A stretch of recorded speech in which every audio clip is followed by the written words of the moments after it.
Hi, my name is Colin McGee. Our group has plotted the time history of the center of mass of a vehicle going over a speed bump.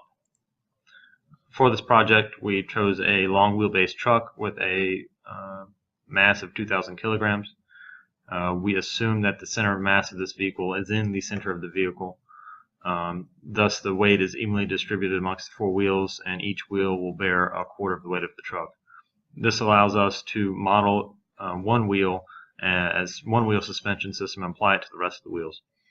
We also assume that the center mass of the suspension system acts in sync with the center mass of the truck, and that the front and rear wheels are more than 2 meters apart. And we also assume that the initial velocity in the z direction is 0. We chose vehicle constants for this project to be the truck mass is equivalent to 2,000 kilograms. The spring constant is 15,000 newtons per meter.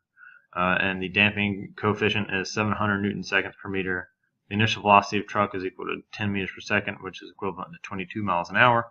And phi, which is equivalent to the angle of incidence of the bump, is equal to 35 degrees.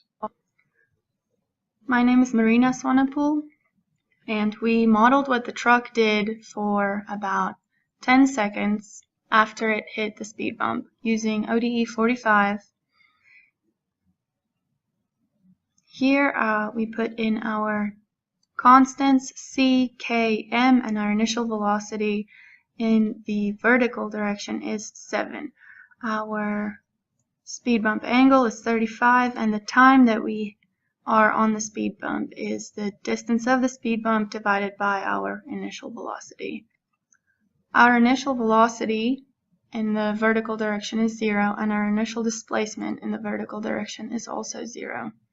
So for the time b that we cross the speed bump, we have a force of this, and if the time is bigger than b, then we have 0 force. When we go down here, we model our differential equation that is a simple spring mass damper system. We run our function and we see that the system reaches equilibrium at about 6 seconds, and we have a displacement of 0.04.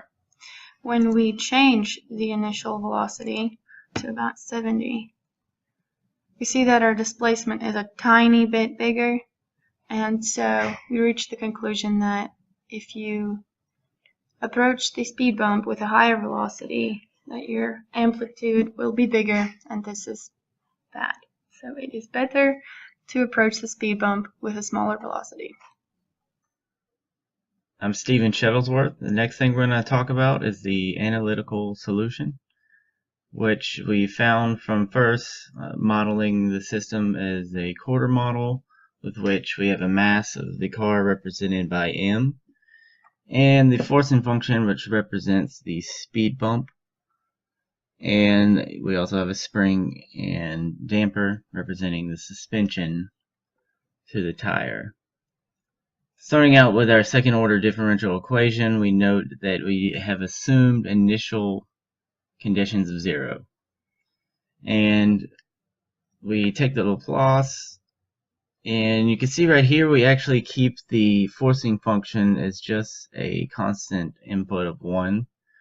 That's why we have 1 over s now. Later in the code we'll do a if-while statement for representing a unit step function. But moving on to actually getting the analytical solution, we continue putting this z function in the frequency domain in a form to which we can eventually perform the inverse Laplace on. In order to do that, we plug in our values for k, c, and m, and we end up having to complete the square and solve the constants after partial fractions decomposition. And once we get some numbers and some slight manipulations done, we actually get it in a form where we can take the inverse Laplace.